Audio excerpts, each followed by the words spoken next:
Dwarf star novas, record snow, crop losses, Neanderthals eating entire snakes, inland seas forming in Australia, inland seas forming across the Middle East yet again. Wow. Adapt 2030 Mini Ice Age Conversations covers changes in our climate due to a new and intensifying grand solar minimum. In the media, overlooking, downplaying, or burying cold weather changes occurring on our planet. This is in order to keep the global warming agenda steaming full speed ahead. I do this podcast and radio program because we need to begin conversations on how to adapt our food growing strategies long before 2030 as agricultural zones shift, affecting global crop output, but very few mainstream media outlets are talking about the most important issue of our time: cold weather crop losses. Our sun is going through a 400-year cycle, which has effects on our weather patterns as our magnetosphere weakens and the jet streams go out of flow. It's not CO2, it's not you, it's the sun. Are you ready to thrive in the Grand Solar Minimum? Then join me for Mini Ice Age Conversations. I'm your host, David DuByne. Good morning, good afternoon, good evening, wherever you are on this planet. Mini novas from dwarf stars, delayed planting, record cold in Europe, Australia turning into an inland sea, the Middle East turning into an inland sea, record rains wherever you look. Welcome to today's show. I'm your host, David DuByne, Mini Ice Age Conversations podcast. Revolution Radio Studio A, 10 p.m. to midnight every Thursday. I also can be found on YouTube, Adapt 2030, because we need to adapt our food growing strategies long before 2030 to deal with this new intensifying grand solar minimum. This show is about how to see the signs that are changing into a cyclical pattern of solar activity that we haven't seen in at least 400 years. How it's going to affect crop production, food prices, the economy, and how you can keep your families safe. And as we've seen through this last week of intensification yet again, it seems like every time I start a show, I keep saying the same thing. Unprecedented, unbelievable, amplification, never seen anything like this, and it just continues week upon week. So I wanted to start off by food pricing today. Take a look at what's happening so you can forecast out literally what's going to happen with the crop pricing. Now, some of you are into the futures market, some of you just watch it. Others of you are completely unaware of what's happening in terms of the food production in the United States and Europe at the moment, as well as Australia. Now, the record cold in Australia this year dented into what would have been the harvest season, because coming to the end of the summer down there, going into winter as we in the Northern Hemisphere go into our summer, the crops are already up, ready to harvest, and they had massive 100-mile-per-hour winds, all-time record cold temperatures in Western Australia, hailstorms, floods, right on top of the crop growing zone in Western Australia. So what they were booking in and saying, oh, it's going to be a record harvest this year, you're going to have to rethink that a little bit. Let's take a look at what is happening in the U.S. Late season wild weather, delay planting yet again. And I'm thinking, how many times can we have this record delayed planting? Because what the farmers are going to have to do in the Northeast, Northwest, Canadian border area. But this year, the winter is the longest ever recorded in the crop growing zones, at least since they've been keeping records in terms of now. You got to realize, still going to have a very difficult time getting in and planting. They're going to have to rush the planting, and it's going to be wet. And two things seeds do not like when they're going to germinate is cold soil and wet. That's a bad combo for anything you want to grow. And understanding that these seismic and volcanic events are cyclical, and you'll want to check out upheaval, why catastrophic earthquakes will soon strike the United States. Leading experts in the geophysical effects of climate change make a strong case for a link between the sun's cycles of behavior with highly destructive earthquakes. The authors explain that when the sun goes into reduced energy phase, a grand solar minimum as we're entering right now, it produces colder weather and the worst earthquakes across the historical timelines. Included are easy-to-understand charts and graphs showing that we face an imminent threat. Find out the status of the threat for California, Alaska, South Carolina, Puerto Rico, Hawaii, and many other states and regions across our planet. And if you want to support this broadcast, click the link in the description box below to Upheaval, Why Catastrophic Earthquakes Will Soon Strike the United States, available in both paperback and Kindle versions. And we saw the same thing last year. And then after the planting, it's going to be incredibly wet. It'll be muddy like we saw last year. Now, the bombogenesis that rolled through the middle of the United States, dumping record rains in Nebraska, Iowa, Missouri, and then that swept down the river and inundated and flooded all the grain storage facilities all the way down the Mississippi, clear into Louisiana. Those areas also that received the record rains are still like an inland sea up in parts of Nebraska and Iowa. They're not going to be able to plant. The latest count is about 4 million acres that's not going to be planted this year due to either the loss of the roads and the infrastructure to get to the fields, and also just the cleanup that has to go on to be able to get those fields back to where they were.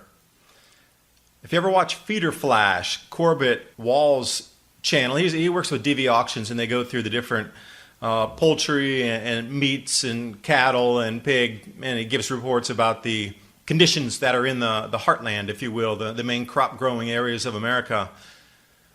He's saying the same thing, that the amount of work that it's going to take to refurbish the fields after all the flooding, not only that, but the amount of pesticides, herbicides like Roundup, that kind of stuff, those Roundup ready GMO seeds, there were millions and millions and millions of gallons of that broke loose and just flooded all the fields. So if they're not planting a GM crop, they're not going to be able to plant in these fields. The soil's so contaminated with chemical as well as with, like I say, these herbicides that kill off other plants. So if you're not with the target species, you're still not going to be able to plant in the field because the Roundup is going to kill everything else off that's not Roundup ready or Roundup hardy. So the U.S. is facing a gamut of problems trying to get the fields restored, and this is starting to drive up the prices. Now, after the grain debacle and the massive floods that wiped away about 38% of all stored grain in America, you'd think the futures markets would have priced that in, but they didn't. They held it down for the last couple, 2-3 weeks. They even put a premium on buying contracts for corn. It was about a 35-cent premium. That was to try to dissuade anybody from jumping in on the corn longs, just because they knew everybody was going to jump in. So they were successful in the first 2 to 2.5 weeks to suppress the prices, but now it's starting to tick up. And everywhere you look, if you're out there, spring wheat is a definite winner this year. Not investment advice, but the way you look at the massive floods right across the spring wheat growing zones, when it come down July, somewhere when they're usually getting toward to really understand what's happening in the fields, I bet we'll see a huge price spike. And I do a dabbling here and there in the options market, and that's one of the contracts that I'm holding out is delivery for spring wheat. I feel it's going to take a battering and a tattering in the total amount of spring wheat going to be available in the U.S. So that's just a random thing to throw out there. Long story short, food prices are going up. And everybody on my YouTube channel, if you follow my YouTube channel, Adapt 2030, and also Christian Westbrook over at Ice Age Farmer, we routinely cover the crop losses that are occurring because of this new Grand Solar Minimum. Now, Diamond up at Oppenheimer Ranch Project also delves into that a little bit, but he's more on the mechanisms and the news just feed following all the changes. We're both seeing the same things here. Everybody that's writing us every day now is talking about food price rises, or how small things are, or the inavailability. Now they're just straight up putting signs up that said, due to supply constraints, this is no longer available. There should be a wake-up call for every shopper out there. If you're going into a supermarket, I encourage you this week, I know you're going to go to the store at least sometime, even if you are prepping, still time to get out there and get some rice, beans, canned goods, bulk goods at a cheaper price right now. By the end of the year, this stuff's going to start rising, and by next year, this is kind of the last year you have to really start getting ready for foodstuffs. I encourage you to buy an enormous amount of candles, lighters.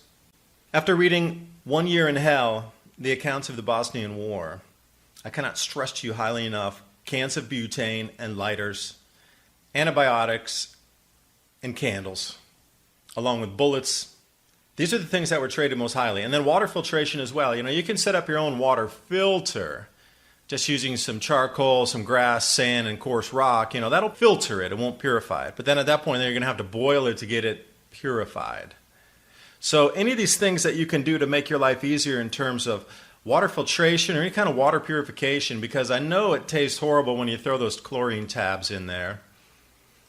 Or if you're able to get chlorine and different types of things to be able to treat water. This is one of the main things in duress situations was these people in Bosnia were completely cut off instantly. They were told, the governments back in the day, you got to realize we're going back into the 1990s here. Slobodan Milosevic, those kind of days, Bosnia, Herzegovina, these wars. So anyway, they were cut off. They're in the cities. They were telling everybody, hey, it's all good. Hey, it's all good. We're working it out. No problem. Nothing to worry about. Go back to work. It's safe. And within 4 days, the cities were sieged and blockaded with snipers everywhere. So the whole account is this one guy's personal account and his family on how they bonded together to keep their street safe as a safe zone, and how they had to trade for things and what was the most valuable during these times.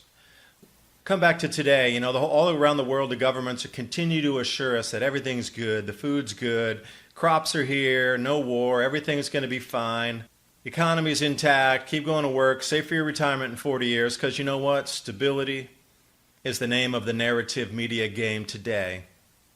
And global warming, by the way. So if you put those two together.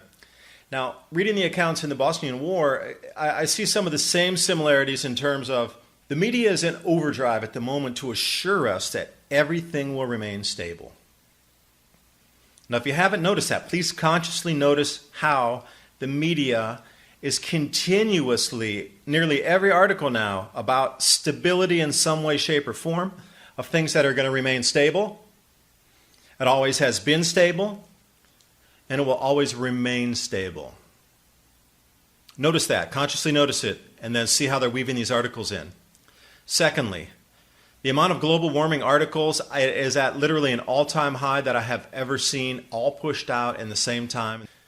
Over the last month, there has been an enormous uptick in the amount of global warming articles, just reassuring you that global warming's here. Everything from regurgitating articles in 2008 that are no longer valid because of all the new science has come out and all the new data, satellites, etc., to prove and show us once and for all that a lot of that hype in the global warming narrative is not really happening. So again, it's the same thing that happened in Bosnia. Everything's fine, everything's fine, everything's fine, don't worry about it, everything's fine. Right up until that very last minute where it wasn't fine. And even in that very last day, and this was the thing that was the most shocker. This guy, he went into a very detailed account about the run-up to their duress situation. And he was like, even in the last 12 hours, right before the siege started and the blockade started, they still told us they were going to be able to work it out. Within 12 hours, everything collapsed. But the media assured everybody to the very last second that it was going to be okay, and it sure wasn't. All these global warming articles coming out are in direct opposition to the amount of flood, the tidal wave of news coming out about record everything across the planet that's happening that's completely out of season. Completely out of season. Everything's at an extreme uber. Every weather report you read is, I never saw anything like this before, ever, unprecedented, ever, every record being broken. Snows, ice, hail, cold, and some heat along the way. I want to go into that today too. The record Easter warmth in England, they missed 1949, so I don't know how that could be a record hot Easter Sunday when 1949 was actually 3 degrees Celsius warmer, but somehow magically missed. I guess they didn't do their homework or research when they put that report out. It was so convenient for the satellite record. 1979 forward, yeah, but going back to 49, no. So again, what's in the news? Everything's to reassure you that global warming continues. You need to continue to be afraid. You need to continue to believe it's CO2 and there's no other mechanisms at work at all. Don't even think about it. The all-time record cosmic ray densities that were just reached last week. All-time ever, highest ever recorded cosmic ray density, like how many cosmic rays are pelting our atmosphere. Is it a high? All-time ever recorded, that's why there's more clouds. But nope, that has nothing to do with anything happening with the record rains. It's all CO2. All this record cold and record snow that you're seeing, it's because of CO2 also. The record heat, well, supposedly record heat, has to be obviously because it's CO2, obviously. The record winds and out-of-season storms, everything 2 months behind in different planting seasons across Asia. We'll go into a crop report here in Asia too. The rains have gone away. Same in Africa, the monsoon's different. Oh, CO2. Absolutely. CO2 is affecting the jet streams, the monsoon patterns. Wouldn't happen to be anything with the intertropical convergence zone as it shifts on its 400 or 1,000 or 6,000 year pattern as it has through history. Nope, couldn't be that. No, got to be CO2. Couldn't be a natural cycle. Nope, has to be CO2. And you see every single article that comes out counters every single extreme weather report or reports of mixed up weather, wrong seasonal events happening. As soon as that's reported in the news, there's 6 articles behind it about global warming to say that's CO2, don't worry about it, it's normal, it's all CO2, pay more tax. And I'm starting to notice the trend that now see here, this thing, every time we're getting one of these extreme weather reports coming out, specifically when it's snow or cold, it's immediately be followed by a plethora of articles CO2 based. So, obviously proves global warming. The all-time record cold in the Ural Mountain delaying planting over in Russia. Obviously CO2. You didn't know that? Let's explain it to you 65 times in 65 different articles. TrueLeafMarket.com. I really want to talk about growing your own food, which will be a necessity moving forward. There's so many ways that we can go about growing different types of vegetables that we're going to need. You know, microgreens are incredibly nutritious. They're super fast to grow. In less than a week, you can have something that you can eat. Also, sprouts. We can get those a little bit taller, a little more dense, a little bit larger volume on the vegetation mass coming off of there. So how do you know what kind of sprouts to grow? How about wheatgrass or herbs? What about different types of herbs that we can add to our foods? Now, what I just described to you, there's a full range of starter guides there at TrueLeafMarket.com for you to take a look at. Even if it's just for your own knowledge and you don't purchase something from them, at least get the information so you know how to grow microgreens, you know how to grow sprouts, you understand what some of the herbs are for. TrueLeafMarket.com. Use the link below and give yourself the gift of organic and heirloom seeds. But only one article comes out about the delayed planting. 25 degrees Celsius, which is about 32 to 35 Fahrenheit below normal temperatures in the Ural Mountains. You know, that article comes out once, runs through the media for the day, and then they move on. Well, the mainstream media needs to back it up, backstop, and roll in for an entire week to get you to not feel and not observe your own senses. Now, what I see here is the entire global corporate media trying to gaslight us as a society. They're literally at the point asking you and trying to Pavlov dog you with CO2 articles into not believing your own sixth sense or your own eyes. This is what is happening. Do you feel something's wrong at the moment? Well, the media is assuring you that everything's correct. That is normal. So now, instead of deflecting away and saying it's CO2, so again, we're almost getting into June, 2 weeks before June, and record snow and record cold. Assure you, watch for this in the media. They're going to say that it's normal. And they're going to pull out a bevy of articles finding one other instance back in time somewhere to show that this random middle of May snows and record cold. It's normal. It happened before. It happens all the time. Didn't you know that? Global warming, it was supposed to happen. Notice how they switched the narrative from global warming should have warmed our planet into global warming is causing record cold. And you know what? We had always forecast, even back in the 1990s, when Al Gore said snow would be a thing of the past, your children will never know what snow is, that the middle of May snows and record cold, that was forecast in the global warming models. Didn't you know that? You weren't paying attention in class.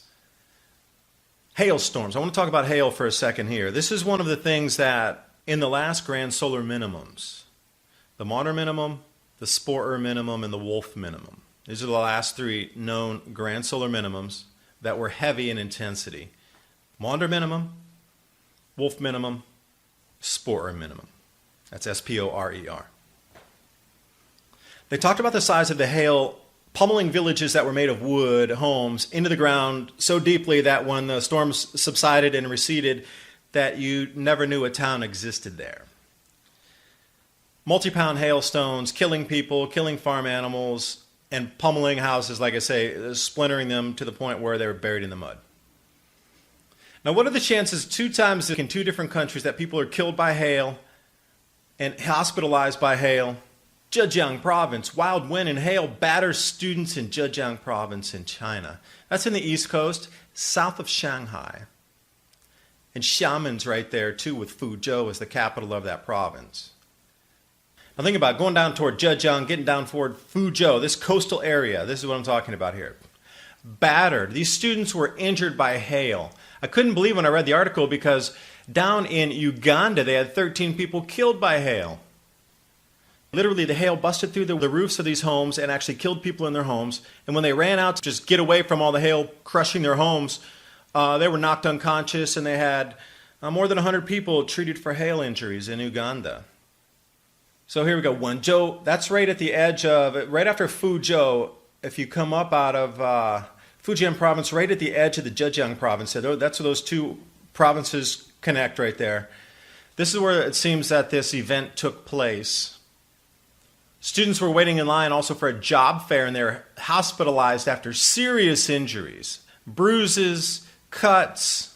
5 students here went to the hospital, and then a plethora of other talking about injuries, and they didn't go to the hospital, but black and blue marks on their bodies. Looked like somebody, I don't know, hit them with a baseball bat several times.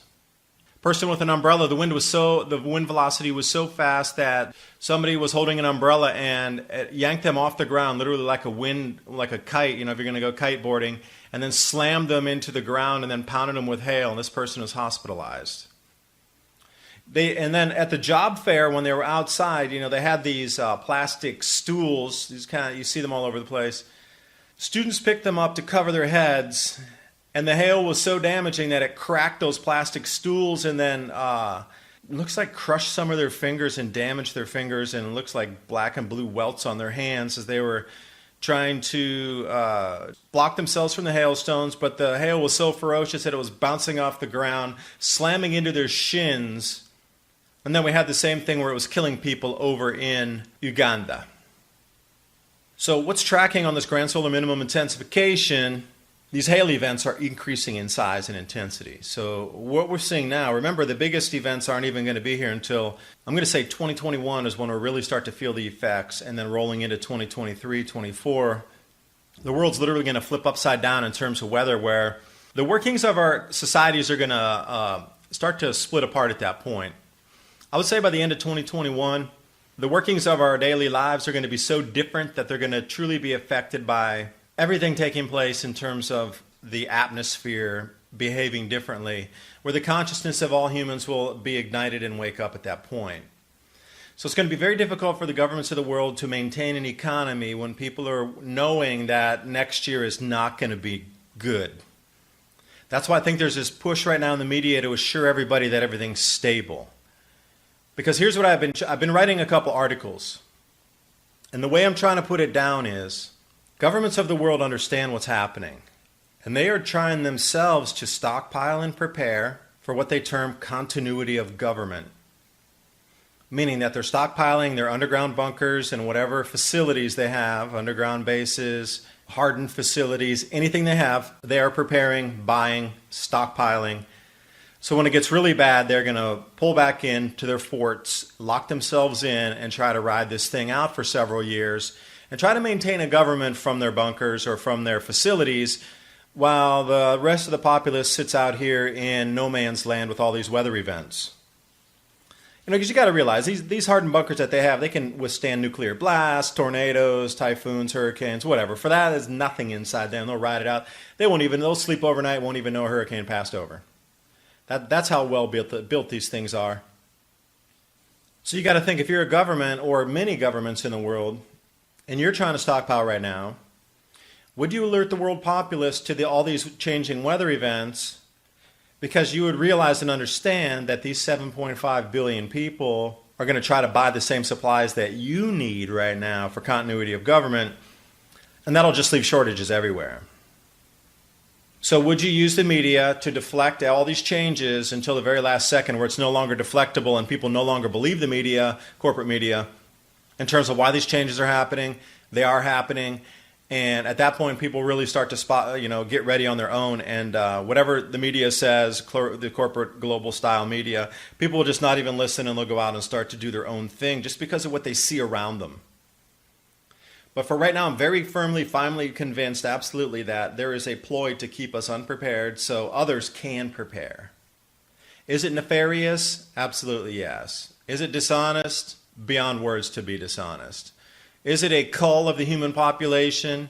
Absolutely it is. I mean, if they haven't warned us by now, they're absolutely planning on getting the most loss of life they possibly can out of this, because when we come back out of it, less people means they can restart the debt economy.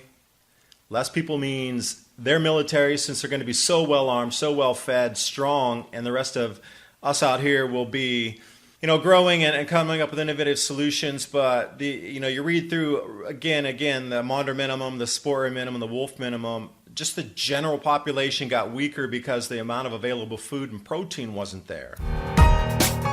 This video is brought to you by our friends at TrueLeafMarket.com. Heirloom and organic seeds for any grow zone on our planet.